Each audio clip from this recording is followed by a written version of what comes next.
Awesome. Do-do-do. I'm, Go ahead. I mean, I can edit anything out. Were you going to say I was gonna say something? I've got like exactly an hour, and then I gotta No problem. I bounce. think we can do that. All right. All right. So I'm here with Mike Simpson, who was Army guy, Ranger, Green Beret. He was a emergency medicine doctor over for JSOC, and then he became an actor on the History Channel for Hunting Hitler, and now he's an author of two books. So we're here to talk about his experience writing the books, editing the books, publishing the books, and marketing the books. So, first of all, so you're one of the few people that I know that wrote a nonfiction and a fiction book. Was the writing experience like completely different? Because I've ghost written and I've also edited both kinds of books, and for me, the experience editing is completely different, and also writing. So, what was that like? What's the differences? Yeah, it was. Oh, thanks for having me. By the way, Yeah. it was totally different, and especially because the nonfiction book that I wrote, Honed, which is over my shoulder here, was it's a men's health, right? So it's basically like you'd consider it a self help book. So the style, even writing nonfiction, if you're writing something, let's say autobiographical, right, or true, or even if I wrote a book that was just about like my own personal philosophy, whether you know how it is, every military guy thinks they're qualified to write a leadership book now, right? Yeah, I roll. It was totally different because what I was writing, I was using a lot of science in it, a lot of medicine, a lot of my training as a physician, also my training, for physical fitness and health and wellness. Everything that I had done, Ranger Battalion, SF, JSOC. So there was a lot of I had to be very meticulous about things being factual, and I knew that like if I said certain things in the book, everybody's got an opinion on everything. So I knew that, I had to be able to back up everything I said. And I actually kept a folder with like all the scientific articles, all the studies and everything that backed up all the stuff I was saying. The only thing anybody's ever come after me on from that book is I said canola oil was okay. And I didn't realize there was so much vehement hatred towards canola oil. It really shocked me. Like, it was I, the level of persecution that I underwent because I said canola oil is okay in like one sentence was just like off the charts. But yeah, definitely a totally different, and it was a different experience. Both of them obviously were different experiences in the writing, but then in the editing and publishing process, it was different as well because I went basically through two different routes. Because although both of them are considered self-published books, I used a company called Scribe to publish Honed. So I really, I had, although I had visualization on everything that went on, uh, it's, and it's still, I'm the one that ended up controlling my Amazon KDP account and everything else. I had so many people helping me, with the editing process, with, book cover design, with coming up with the title for the book, everything, choosing the fonts, and then ultimately marketing it. I paid for a marketing package, so I had people getting me on podcasts and everything else. So, Scribe, do they still exist or do they go out of business? I think they still exist, but I'm going to tell you this. So Scribe was started by a guy by the name of Tucker Max. He's a best-selling author. He's written his own books. He's also like you. He's a ghostwriter, so he's ghost written a lot of books. He knows the publishing game in and out. He started Scribe. He made it a very successful company, and then he ended up. Sorry, my lawn guys here. He ended up selling the company, and very, very quickly, he basically sold the company, I think, right as my book was being published. So the path that I was on was not going to change, right? The company hadn't really changed directions at that point. But by a few months in, the people that that were liaising with me from Scribe were already telling me like, oh, we're already seeing big changes in this company.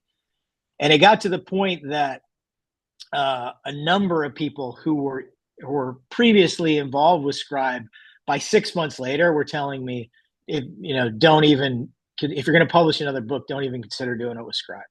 So, and I'm not, I don't mean to bash them as a company again, because I had a good experience, but I can tell you that within the company, people were telling me that. So But also that all of that help that you got requires like a substantial financial kind of down payment, right? yeah, Before it your did. book gets out. It Yeah. it did to an extent, but honestly, um, it was more than what I paid to publish my fiction book. Um, but not even, I would say, not quite twice as much. Okay. Because you still, how it is. If you want to do it right, you need to pay people to edit. I had Right. to pay somebody to design. The I had for my cover. fiction book. I had to pay Yeah. somebody to design a cover. A bunch. I had to pay for vellum, which we'll get into later. Right. I'm paying my own marketing fees now, so it adds up. It's you kind of, self-publishing the way that I'm doing it now. It's a little bit more nickel and diming yourself into that Right. amount of money. Whereas with Scribe, it was like, here's our invoice, pay us X amount up front, and we're just going to take care of everything. We're never going to hit you up for money again. Right. So So you got people that are advising you on your title, on your cover. mhm. You may have an idea, but they're like giving you some ideas. They got people giving you samples, like, what do you think about these five things, and then Yeah, tweaking them. You got someone yep, formatting it, so you don't need to fit the vellum. They're doing whatever they're doing, whatever they're yeah. using to format. They format it for you, and then they get it. They actually put it on Amazon for you? You have to do that yourself. No, they uploaded it. They created the KDP account for me, uploaded everything. They prepared the launch. They gave me a lot of graphics to use on my social media that they made. And Oh then, yeah. and they schooled me on how to do the launch properly, right? It's, people that have been around, and this, and people that have published know this. It's the trick. There's certain things that everybody does, like making your Kindle version only 99 cents during the first 30 days, right? Because you want to drive up those sales, you want to hit the hot new releases, things like that. And these are all things that they schooled me on, and they were also there, like, 2 days in, when I thought I had a very lackluster book launch, because by the end of the first week, I think I'd only sold what I thought was a disappointing 800 copies. Oh my And gosh, then that's I was, great. and then they informed me that 95% of books sell 500 copies in their lifetime. Right. And they're like, your book is already a success. Like, Right. I mean, I looked it up. It came out in 2021, and I just yeah, looked it up. You have almost 800, ratings on Amazon, which means you probably have anywhere from 4 to 10 times that amount of sales. I'm approaching 11,000 in sales. That's fantastic, man. That is Yeah, awesome. yeah. Yeah, it's still, and I don't market it anymore, but it trickles in on its own. In fact, I woke up, I check KD, because I have a new book out. I check my KDP account every morning. That's like the first thing I do when I get up. Second thing, I drink 16 ounces of water first, and the second thing is I check KDP. So I checked KDP as soon as I got up this morning, and I'd sold one copy of Honed Yeah. sometime this morning. So, Yeah, actually, yeah, that's really interesting. I actually think I know. I don't, do we have a common, do you know Jeff Teagues? I know Jeff Teagues. Yeah. I think, yeah. So he used the same agency that you did, but he got stuck a little bit farther into the transition, and they Mm, just stopped returning his calls. And he actually had to yeah. go to a whole nother new company after that. So I'm going to have Oh, him. oh, I'm going to interview him next month, and we'll talk about that. I guess I don't know. I don't know if he wants that's to talk about that terrible. whole situation, Yeah. but yeah, it was really. I think he got most of what he wanted, and there was just like the finale, like the ending with the getting it out there. These are sell for 99 cents. I think that piece was missing for him, so he kind of missed his Mm, launch. He missed the whole launch stuff. yeah. So That so sucks. I Yeah. so I so I my experience with I've had people get traditionally published. I've had people. Why did you? Is there a reason you didn't even try to get traditionally published? What was your thinking behind that? Well, so with Honed, so the interesting backstory behind Honed is, um, I wasn't really planning on writing a book. My wife was planning on writing a book, which she is probably going to actually do this year. But she had a different book that she was thinking about writing, and this was pre COVID. And she heard about Scribe, and they were offering Tucker Max was offering like a small group. It was like a special deal where you would pay it was the like the regular Scribe price, but you would also get like a week of one-on-one how to write stuff directly with Tucker Max. And for those who don't know, so Scribe and Tucker, their specialty, like they were very much into uh anything that was like could be deemed like a self-help book, anything that would be like an SME resource, right? A subject matter expert resource. Those are the types of books that they really targeted, right? And Tucker knows the ins and outs of how to write those types of books. So he gave like basically a seminar for a week. And she got back from that seminar and she's like, yeah, it was a ton of good stuff. She goes, really, you should have gone to it. I got a lot out of it. She goes, a lot of it's not going to apply to the way that I'm going to write the book. But we'd already paid for that package and it kind of sat on ice for a while. And then she had already come to the decision that it was going to be some time before she was going to be ready to publish. I ended up running into Tucker he and I had never met before. I had so weird side story. So I had a brand new M4 carbine duty carbine that for my job as a SWAT doctor, I needed to put some reps in with it. And Sheepdog was running a carbine course. So I texted Tim. I used to work for Sheepdog, and I go, "Hey man, is it cool? Like, I'll pick up brass. I'll do something. Is it cool if I come out and shoot?" He's like, "Yeah, of course, you're always welcome." So I showed up, and Tucker was there. And since I was there, we had some downtime between shooting at one point. And Tim said, "Hey man, if you don't mind, just to earn your keep, would you mind giving a tourniquet class?" So I gave a tourniquet class, and it ended up morphing into this longer class. There were a lot of people there that had seen me on History Channel with Tim that knew me from other stuff. So I ended up answering like a ton of health related questions in the course of this. And then I was sitting down talking to Tucker during a break, and I said, "Yeah, you've actually met my wife." And I said the circumstances. He goes, "Oh yeah, I remember." And he goes, "Now remind me, did her book get published?" I said, "No, not yet. She's still working on it." I said, "I got a book that I've kind of been working on." And he goes, "Well, I'd love to hear about it." And he gave me his number, and we ended up getting on a call. And I told him about the book that I wanted to write at the time, and he started shaking his head. And he goes, "No," he goes, "that's not." He goes, "Let me tell you something." He goes, "All that health stuff that you were talking about," he goes, "that's what you need to write." He goes, "You can give people all this advice that they're craving on how to be fit, especially, for dudes over 40, stuff like that." And I said, "Well, now that you mention it, those are the questions that I get asked all the time. Like I've got tons and tons and tons of emails that I've already like written all this stuff. I've done podcast episodes on it." I said, "Really, all the material's already there." And he goes, "Put it together." So it took me, I guess, about 4 months. I just went through old emails. I went through old podcast episodes, and I turned them all into book chapters. So, and in the meantime, he said, "Hey, if she's not going to publish her book right away, I can just transfer the money that she's already paid to you." So, basically I just hit the ground running. So, 2 days later, one of his reps contacted me, said, "Hey, let me know when your first draft is done." And, the rest was history. So, as soon as it was done, I submitted it to them. They had a couple of things. There was one chapter, I kind of started to burn out towards the end. There was a chapter that ended up being kind of short because I was obviously burned out. And they're like, "Come on, you got to stick to the end. You need to bulk this chapter up, and then we'll be ready to start editing."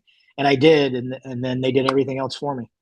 So Um, so I mean, I guess that's a positive thing about working with some of these hybrid is that, they want you to succeed because they want their business to be, want you to pass it on to someone else. Hey, it was a great experience yeah, working from them.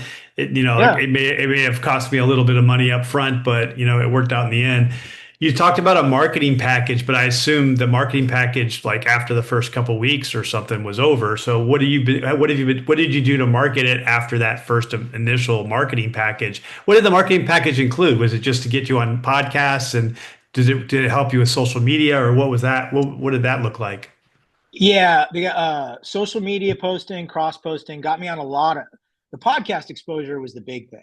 Right. So they got me. And these were all podcasts that I was kind of adjacent to anyway. So like Mike Ritland's podcast, Drinking Bros podcast. There were a couple very author centric specific podcasts that I went on that I did right here from home.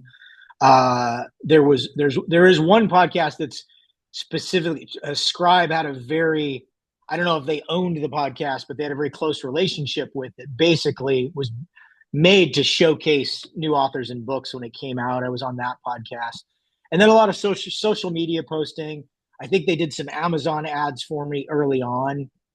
All of which was extremely helpful. So and at the time I had a pretty big social media presence. I got a lot. One of the things that really kickstarted a lot of my marketing, and it was by I never did find out if Scribe had reached out to a lot of people. I don't know if Scribe reaching out had directly influenced this or indirectly influenced it, but I ended up being on on a segment on Carl Higby's show on Newsmax, and I thought I was actually going on to talk about just like veteran entrepreneurs and stuff, and that I was going to be on a panel, and it ended up being a 5-minute segment that was really just a showcase of my book. And Hmm. that was there. They showed the cover multiple times, and I had like the next 3 days, I had this massive. And if you look at who the audience on Newsmax is, too, right? It's old white dudes. So it's middle aged conservative dudes. So like I had this massive spike uh, in purchases over the next 3 days from that. And yeah, I had a lot of momentum because of the early momentum that I got from Scribe that pushed me way up in those algorithms. I was number one across like I think 6 different categories for six Oh yeah. weeks. Awesome. Yeah, and they're all categories that you don't know. Like there's literally a category on Amazon that's called like health and fitness, men's health abdominal workouts or something like that. Like I was number one on that for like 6 weeks. And I don't have washboard abs, so that in and of itself was pretty impressive. Yeah, there's a couple different softwares that like Publisher Rocket is one I use. I don't know if you've heard of it, but you can use I've it actually to. I've actually got the icon right here on my desktop. Yeah, Yeah, yeah. So Publisher Rocket is like what I've always used to help my clients, find the right categories because you can put up to 7 categories so on helpful. Yeah, Kindle and yeah, written and audio. So you can put 21 yeah, categories feasibly up there. And so you just got to yeah, do some keyword searches and find out like which categories match you and which of them are like really like too many people are yeah, entering those categories. So you have to sell 100 to get a number one, but there's other yeah. categories you sell five and you get number one. Yeah, you got to find that sweet spot. So Yeah. you want to be in categories. You don't want to be in a category where if you sell 5 books, you're number one because nobody's looking for that category. But you also don't want to be in a category where you got to sell 2,000 books to be number one because you're never going to make it up in the search algorithms and nobody's ever going to see you. So no, exactly right. And Publisher Rocket's awesome for that. I watched a YouTube video of some guy who self-published a lot of books, and he had like a way that you could do it without Publisher Rocket. You gotta turn Amazon into incognito mode, and but it's way more labor intensive, and you gotta do some swag in there. You gotta kind of Yeah. like you're doing a little Kentucky windage all the time. Whereas Publisher Rocket, like boom, like you're right away. You're like, oh yeah, those are the categories that I want. And then once and this is what I learned from the marketing team that I'm working with now is then once you do the Publisher Rocket, then the next step is you launch Amazon ads, and the Amazon ads aren't. It's the misconception is the ads are to sell books, and they're not. They're to gather data. So you launch the Amazon ads, and then you go, hey, my ads that are appearing in the action adventure category, people are buying the book. But my ads that are appearing in contemporary fantasy, nobody's buying the book. So, Change your it's not that maybe categories. maybe is it that I don't belong in that category, or that it's just not worth it to put ads in that category. Right. So I didn't change any of my categories because of it, but I did turn off ads in those categories because of it. So This is all for honed, or is this for both? this for honed, I didn't do any of that. Okay. I've honed was autopilot. Scribe was in charge of all that stuff. They picked my categories and everything. No, this was all for Last Dungeon Crawler. This is all for my fiction book. Did you do any other marketing besides what you paid for through Scribed? I there were a couple of times I would like boost. I did some post boosting on IG. I did some Facebook ads, and I also did pop ups. I had a supplement company for a while called Graybeard Performance. So as soon as you hit my landing page, after about 2 seconds, a pop up window would come up with a direct link to the book. And since a Yeah. lot of guys were going to my website for men's health reasons, right? They're looking to buy supplements. I got a lot of sales from that as well. Yeah, so I've heard authors look at their readership, and they kind Mm-hmm. of mold their social media to that readership. Like, I talked to a guy a couple months ago. He's a mystery author, and he writes Mm-hmm. like, you know, cozy mysteries in like Northern Mm-hmm. Britain. And he's like, Mm-hmm. I know who my readers are. My readers are 40 plus women, stay at home mothers, or just they're not working. And they're all on Facebook because they're 40 something women. And so Yeah. that's where that's the only place I put ads. I don't do Amazon ads. I don't do TikTok because they're not on TikTok. I just do Mm-hmm. Facebook ads, and that's all I do. Yeah, it's very specific. You kind of got it, especially when you write your first book and get it out there. And if you write something in a different genre the next time, you're going to have to figure out who is your idea, who your readers are, and where they go to find Mm-hmm. books, and what do they read. So it's very specific. I want to Yeah. get into your fiction book. I'll let you give the 2 minute spiel about what it's about, and then we'll go into the same thing. Okay. So this is it. So this is the Last Dungeon Crawler. That's my It looks fiction like book. it looks So like you. yeah, well, that's partially on purpose. Well, I actually, it is on purpose, right? I'm an inch taller. I'm an inch taller than this character, but he weighs more than me. So what this book is about? So it's the way I describe it, and the way others have also described it. It's kind of a cross between Indiana Jones, Highlander, and Lord of the Rings, right? So it is the story. If you imagine, if you will, that the universe that you saw in Lord of the Rings was real, and but history has just forgotten about it, and that there are very few survivors from that era. One of which is a 6,000-year-old dwarven cleric by the name of Fulgrim Firebeard, and he's been alive for 6,000 years. He survived a great war against the ultimate evil many millennia ago, and he is the sworn protector of mankind. And if you remember in Lord of the Rings, there's conversations between Elrond and Gandalf about the age of the elves is fading. The age of men is coming. We're going to fade into existence. Because Tolkien kind of had he kind of alluded to that yeah, all this was real, but it just kind of faded into myth, right? And it's the same in my book. They knew that it was they were fading into myth, but they also knew that there were still all kinds of magical objects out there that men could potentially harm themselves with, right? These were potentially dangerous. As the age of magic died and the age of men took over, there's a line in the book that it was kind of like leaving a bunch of guns and knives in a room with some toddlers, right?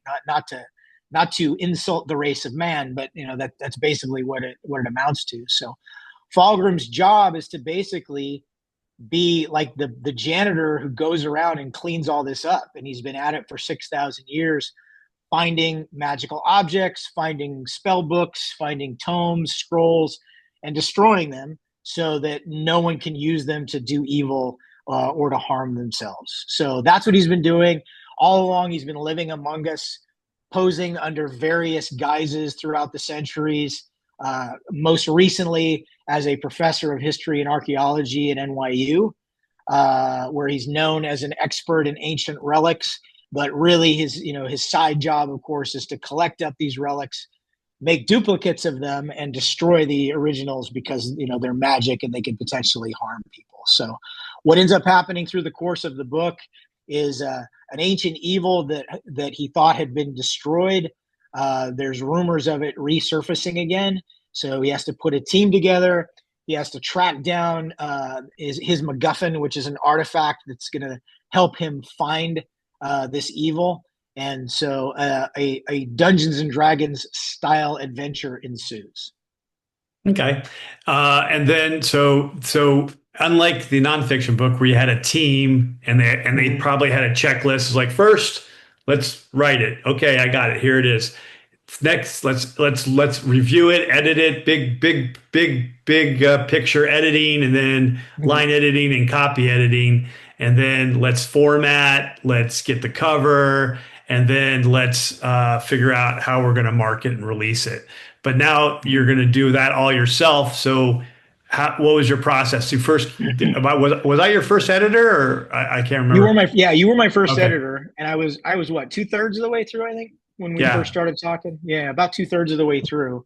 And I knew that at that point I still was clinging to this little vestige of hope that maybe I could use trad publishing before. And now I'm actually so glad I didn't, for multiple reasons. But so my thought was, well, if I can find like a firecracker editor and I can get this tuned up, then the manuscript that I'm sending to Simon and Schuster or whoever is just going to be fire, and they're going to want it, right?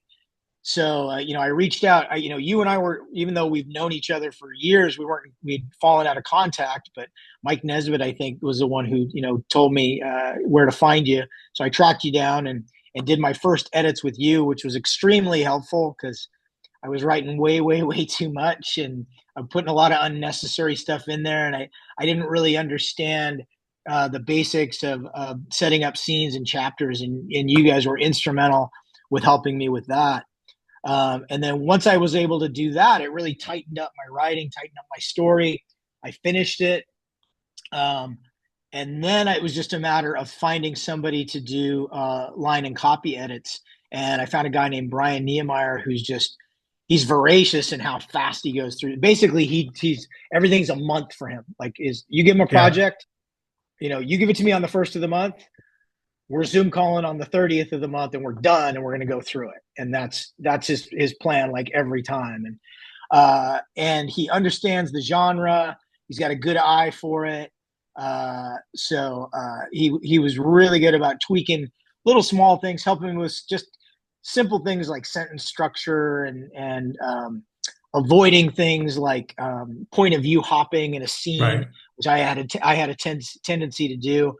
So the story, it's funny because I did, after finishing with you and writing the whole thing, I gave that manuscript to 2 or 3 different people that were kind of my ARC readers to go through. And it was an 85,000 word manuscript. It ended up being like 63,000 by the time Brian was done with it. And it was the same story from beginning to end, but it was, it's, kind of like if you're driving from San Antonio on the I-10 corridor versus driving to San Antonio to say Fort Bragg on the I-10 corridor versus going north up through Texarkana, right? It's the same trip, but it's a slightly different route, right? Right. So it ended up being the same trip, but a slightly different route. But all of the main story beats are still there. The flavor is still there. It's still the same story. And what I ended up with, I'm really happy with. It's pared down. It's a quick read. But it's the story that I wanted to tell. So, And what about? Can you tell me, like, what was your reasoning for not going traditional publishing, if you don't mind? First of all, I think if I wanted to go traditional publishing, I'd probably still be knocking on doors. Because what I tried to do is what I think a lot of people try to do is I knew you can't go to the publisher. There's a firewall there. You can't go into them directly. You're not. They're not even going to talk to you. So my next step was reaching out to literary agents, and then I figured out right away in looking at literary agents and their pages that it was basically a soft no before I even reached out to contact them. It's like, this is what I'm looking for, not you, Mike Simpson. Right? It was like every single one of them. It's like, these are the type of authors I'm looking for, not you. And these are the type of books I'm looking for, not what you want to write. So, but go ahead and send it to us anyway.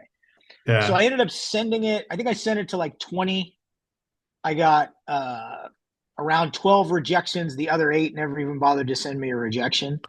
Um, so I was like, okay, fine. It's going to be self-publishing. It is what it is, right? Right. It is what it is. So I'm going to do self-publishing. But luckily, and maybe I'm getting a little bit ahead of the conversation, but I think, do you know John De La Rose? No. So he talks about it all the time, and the guy that I'm working with for marketing now, he talks about it to JD Karen. He talks about it to some extent now. Um, Trad publishing is essentially dead. It really is. So unless you're somebody who's already a household name, right, who's going to get a $10 million advance to write a memoir that's basically all lies anyway, and that they're gonna buy half the copies themselves to get you onto the New York Times bestseller list, and even though nobody's actually going to read that fucking book, pardon my French, that's what trad publishing is good for, right?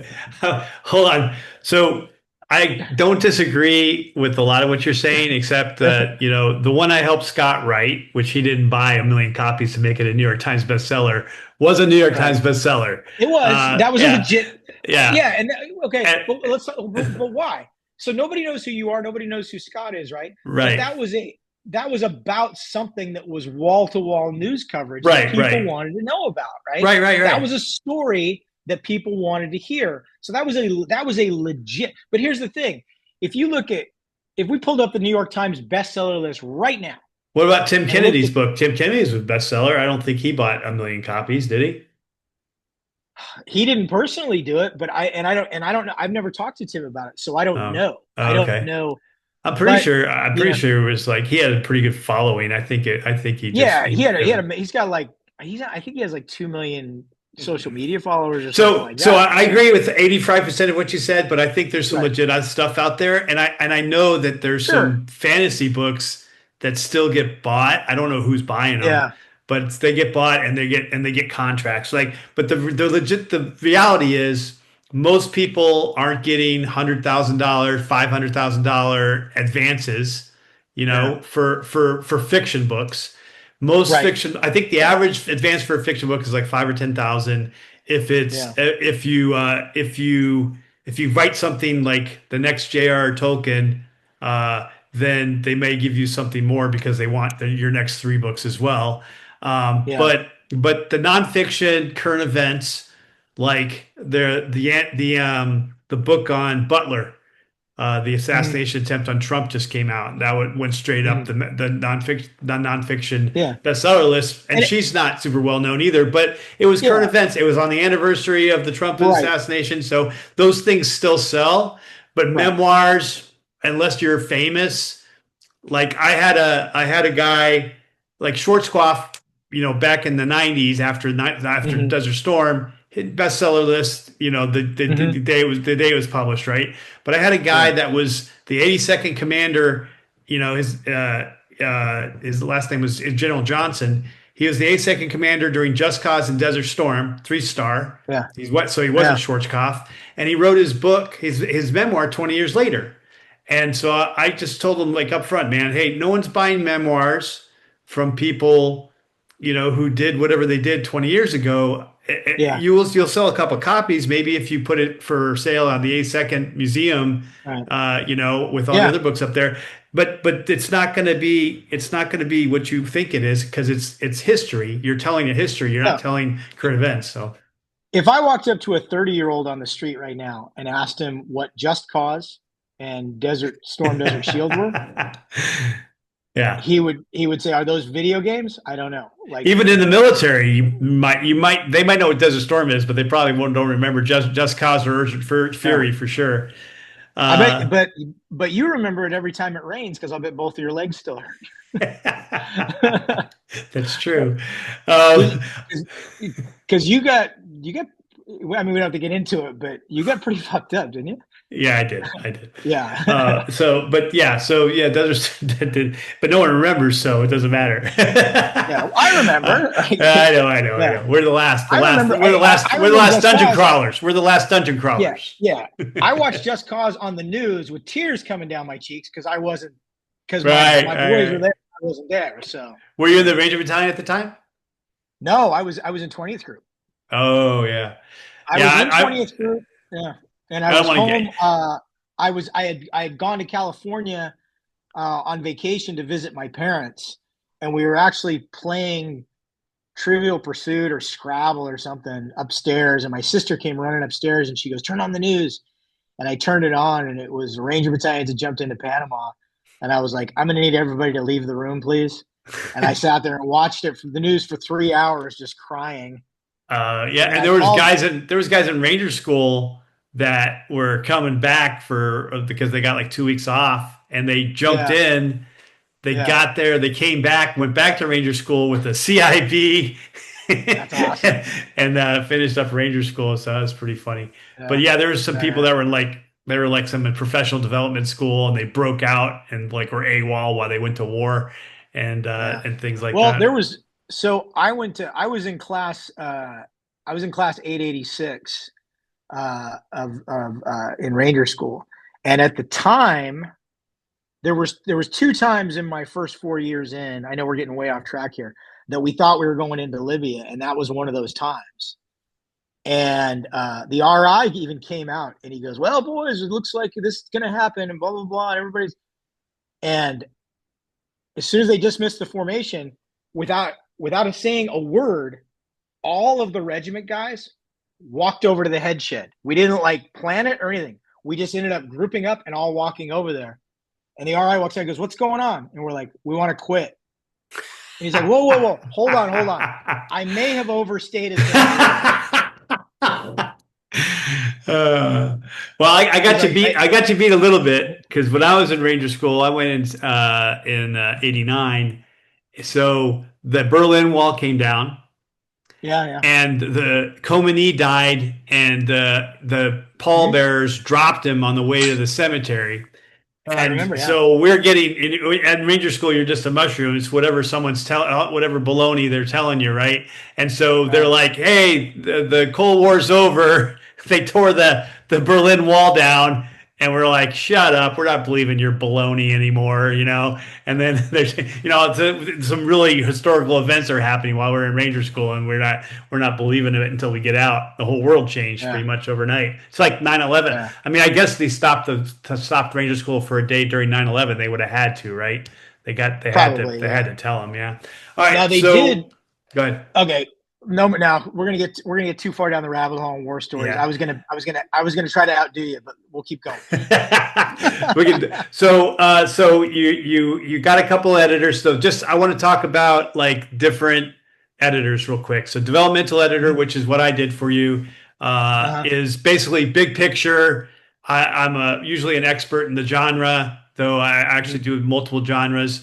And we read my partner Laura is a my is obviously a woman, and so we kind of double team our clients with their manuscripts, so we can give like a male female perspective and things like that.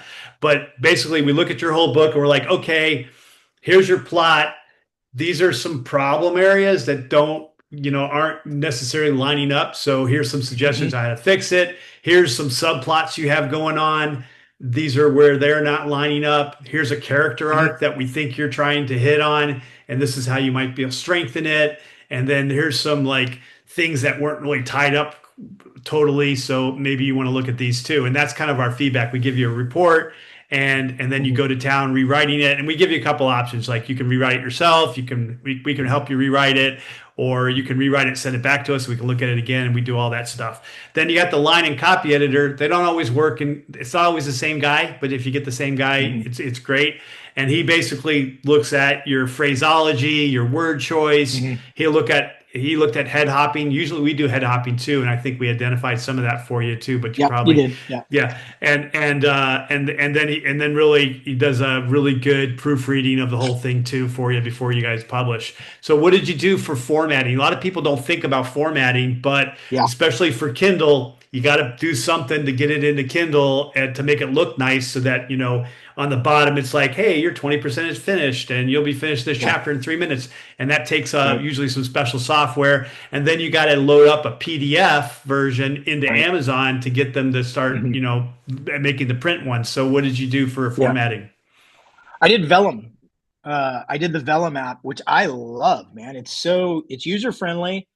Um, it has a lot of built-in stuff that's really helpful. Like when I wanted to there were places within chapters that I had scene breaks, and it like gives you options of, do you want to use the three little asterisks Right, screen right. break, a little swirly screen break, Yeah, how do you want your chapter headers to look? Do you want the first letter, four times bigger than the other letters? Do you right. want it bolded? Do you want Roman numerals? Do you want regular numerals? Do you want it centered? Do you want it left a page? Everything.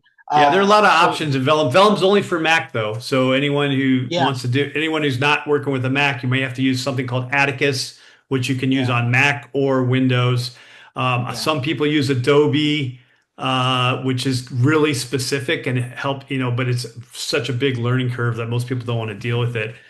A few people still use Word, which is the worst because it doesn't really translate to the digital book really well, and yeah. there's a lot of formatting problems. You can hire people to do this. I usually include it I like I in my wrote in service. Word. I Yeah. wrote it in Word. I'm writing the sequel as a Google Doc, which is essentially the same as Word. And yeah, Vellum. I have nothing but good shit to say about Vellum. I mean, I thought it was, and the cool thing about Vellum too is you get to mess with it and play with it and make all the adjustments you want, and then you don't have to pay for it until you're ready for the final product, Right. right? So then that's at the point that I paid for it, and it spit out a product for me, and then simultaneously And you only pay I once, right? And was you can do as many books as yeah. you want. Yep, Yeah. that's it. Yeah, I paid once. So it was like 250 or something like that, and it keeps track of all of your stuff. So like, what ended up happening to me is I and then Vellum also does a certain degree of proofreading for you, right? Yeah. It'll tell you, hey, we've identified this, this, and this, and then when you upload to KDP, it does it again, right? It Right. says, oh, we've identified this, this, and this. So there's a lot of gates there, and those were all helpful. But still, in all, there's a few things that slip through the cracks, right? So, like, give you an example. In the first, I think this is the first edition that I printed out. There is a place in this book where it should be heel HEEL, and it's heel HEAL, Oh and yeah. nobody picked it up, right? Nobody, because it's spelled right, so nobody Right. picked it up. And somebody was reading it and picked it up and told me. I already was. I already had print copies selling. I already had a Kindle copy selling. But the great thing about KDP is you can still go in and make So I And went. yeah. Yeah, I went into Vellum, made the changes, had it spit it out again, right? So everything else is exactly the same, right? So it's all pristine. And then I went back to KDP and just re-uploaded it. And I had to do that. All told, I had to do it like 3 times because there was also I had to do it my cover too because I noticed that there were some mistakes on the back cover Oh that yeah. I had missed, Denise had missed, everybody who read it had missed, and the artist had missed, right? And it was Yeah. so there was like a missed word or a double word here and there. So I had to go back and change that, and I had to reach out because simultaneously while I was doing everything in Vellum for the print, I was reaching out. I had used AI to generate a rough of what I wanted I had a vision of the cover. But Y- the AIs that I used, they were obvious. It was like, oh, that's obviously AI, right? Who'd you do your And cover with? people I found him on Fiverr. He's a guy out of Pakistan Oh that wow. yeah did an amazing job. And I got to tell you, man, I've discovered that the only thing people hate more than canola oil is fucking AI. So, because when I came up with the first draft of my cover, I like put it up on social media, and people were like coming out of the woodwork, like AI. Ah, you just you. There's some artist out there. You just killed his whole family because you wouldn't hire him, and it's like what? It's like, and people were literally. And I said, hey man, I'm an indie author. Like I'm fun. Well, maybe if you can't afford an artist, you can't afford to write a book. Like I mean, people were like literally saying shit like that. It was outrageous. Well, But so I don't know if we talked about this. I just made a cheat sheet for all the people I help to kind of tell them about Vellum and Atticus. Both yeah, of them are one-time purchases, and then you can format as many books as you want. And then also getcovers.com is a Ukrainian yeah, company, $50, as many changes as you want. And yeah. they don't do AI, but they do like non-attributable like images that they subscribe Yeah. to like an image bank, and you choose like, hey, I kind of want it like this, and then they'll have their artists screw around with it. But another good one where you can pitch like what your budget is, and then artists will come to you is ineedabookcover.com. It's a really good one Okay. too. So, but it Yeah. sounds like you've got you. I mean, it sounds like you got a good one. Yeah. The Fiverr works. So what I did on Fiverr is I typed book cover and guys came up and I was able to scroll through their portfolios. I found a guy that had stuff like I liked his stuff. And I reached out to two guys. One responded right away. And he's like, yeah, it's great. I can totally do something like, and I sent him the mock up of kind of what I wanted. Uh, the other guy took like 3 days to get back. And then but I'm like, okay, I kind of wanted him to kind of compete for the job, right? So I could have two different options. But the second guy was like so slow in getting back to me on stuff. And yeah. then he kept asking me for explanations on stuff. I don't know if it was a language barrier or what. And I said, hey, man, I think this other guy's already given me the first draft. I think I'm going to go with him because I don't think you're getting what I'm going after here. So, but this guy spit it out. I had like a couple of minor tweaks to make that he made. And then, of course, some changes on the back cover that he made for me later. He gave me multiple formats of it. And it was all sized correctly to Yeah. upload into KDP. He knows what those parameters are. So he Yeah. had it all set up for that, which was really helpful as well. Yeah. And it was I paid him I think 250, and he Oh, that's knocked it really out for good. me. That's great. That's Yeah, awesome. and I will use him for the second book. I absolutely will use him for the cover for the second book too. So So what are you doing for marketing now for this? Because it seems, I mean, I see your social media. You're all over social media. You even had, Mhm. Mike Simpson has good genes. That was good. What are you talking about? Mike Simpson has good genes. I I think, wish I would have that. no, I think Yeah, did you have? I thought I saw something where you had the book on top. Oh no, it was sorry, it was Grits to Glory. So what another guy put his book on what's their faces you know jeans yeah. commercial, and he put he photoshopped his book on top of her foot, and Oh man. so he Oh dude, had. I'm totally gonna rip that off. Like totally gonna rip that off. That's gonna be my IG post for tomorrow. I'm gonna get Chat GPT working on that as soon as we get off this call. Yeah, I'm that totally was gonna do that. brilliant. That was Yeah, brilliant. Yeah, yeah, I'll try to find it. I'll send it to you. But yeah. what are you doing for marketing now? So what I did for marketing is so I hooked up with this guy. His name's JD Karen. He works. He's Canadian. He runs what's called the Profitable Author. It's called the Profitable Author Program. Weekend Publishers, I think, is the name of is where you can probably find him. So he has a format, and the format actually starts while you're writing the book, right? At Conceptualize. So it goes through a lot of the stuff that we've already talked about in the mechanics of getting the cover made, all this other stuff. He also has a rollout, and I was already past that because I was already a month. My book had already been uploaded and published for about a month, Okay. right? So now that I know what I know, like I'm going to follow his format starting before I even upload the book to Amazon because there's a plan there, a step by step plan that he has that's really tight.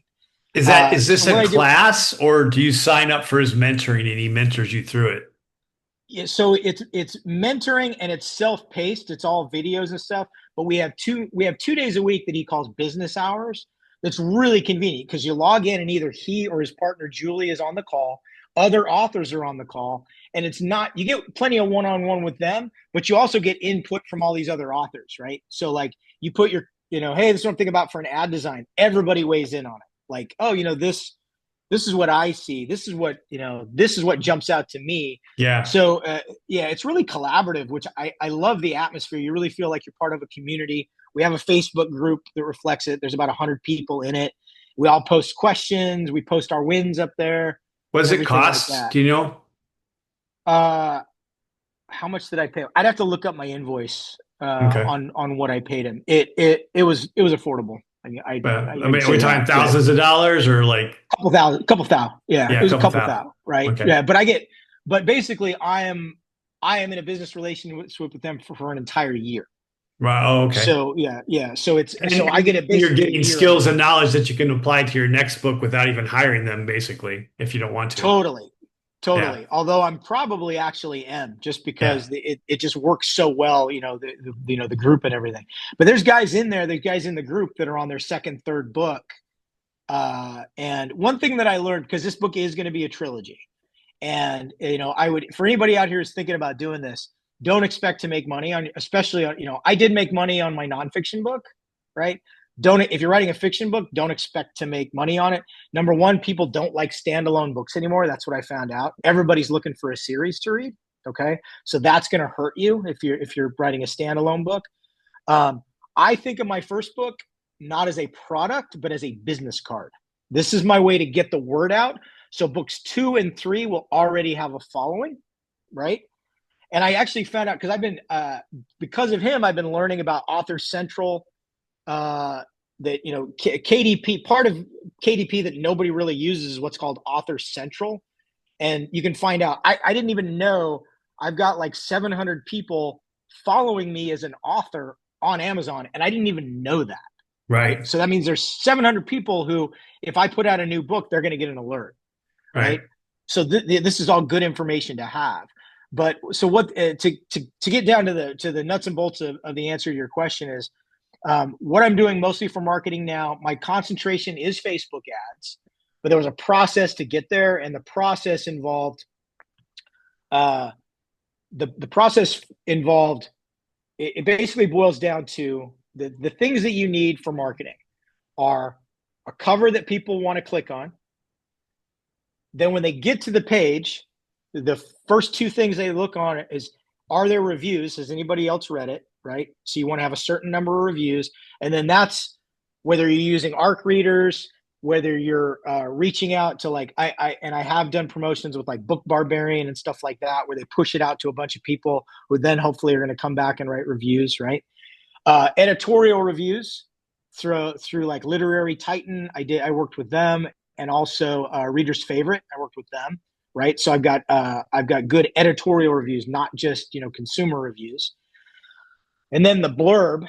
So the blurb that describes your book. And originally I just had what I have on the back of the book jacket on there, and it's a great summary of what the book's about, but it's not a good gut punch to get people excited. So through JD, he's got a whole module on how to get that blurb so it's fire. So people are like just reading it. It's like a movie trailer, right? They're psyched. They want to read this book. So I went through a couple of different iterations of that. I got that find out. So once I released my Amazon ads, it was all about proof of concept on, are people clicking through the cover? Are they buying the book once they get there after reading the blurb? And am I in the right categories? And then with that knowledge, you make any adjustments you need to, then you move on to the next page, which is the Facebook ads.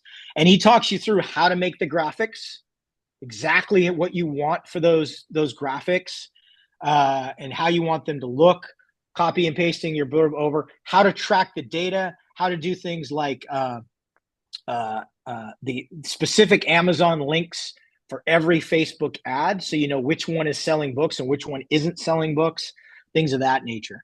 So I'm at the point, and that required a little bit of tweaking. Facebook, anybody who's used Facebook Ad Manager knows it's not. It is Intuitive. probably it's not intuitive. It is not user friendly, and it will do shit behind your back that you didn't realize. Right? You really got to stay on top of it. And I didn't. I know if I would have known this back when I had my supplement company would probably still be in business because I was running Facebook ads and none of them were ever working. And now I'm starting to see the reasons why, because now JD has talked me through step by step on what I need to be doing. So like initially I put my ads up on a $20 a day budget.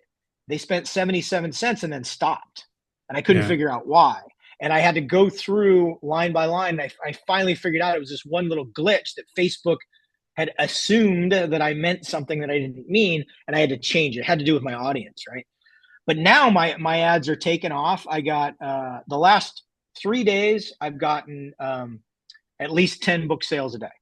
That's great. Now today that dropped a little bit, and I think part of it was I had a 1 week. I had temporarily lowered my price, and most of it had to do with because I was doing the Book Barbarian push. I had lowered it from $4.99 to Kindle to $2.99, and it went back up this morning. And I think that's already impacting sales. So I'm about to kind of mess with that because again, this isn't a product; it's a business card. So Right. I don't have to make thousands of dollars on it. So I'm going to start messing with the price and find where that sweet spot is. Because what you don't want, and you know this, is if you sell a book for 99 cents, more people will read it, but more people will buy it, but they won't all read it. And if they Right. don't read it, they're not going to read the next one, and they're also not going to write you a review. Right. If Right. somebody's, they've kind of figured out that the sweet spot for it's affordable enough that I'm not afraid to throw money at it, but I spend enough that I will take the time to read it is like $2.99. Yeah. Yeah. Like that's like Yeah. the sweet spot for that. Yeah. And that's kind of where you want to be. So Yeah. No, no, that makes sense. I would also challenge you to look into Scrivener for writing. I don't know if you know anything about Scrivener, but I can give you a quick class, and I give classes to clients all the time. So that's something if you're interested in, we can knock it out. But hey, I know you got to go. Thanks a lot for stopping by, Mike. I really appreciate it.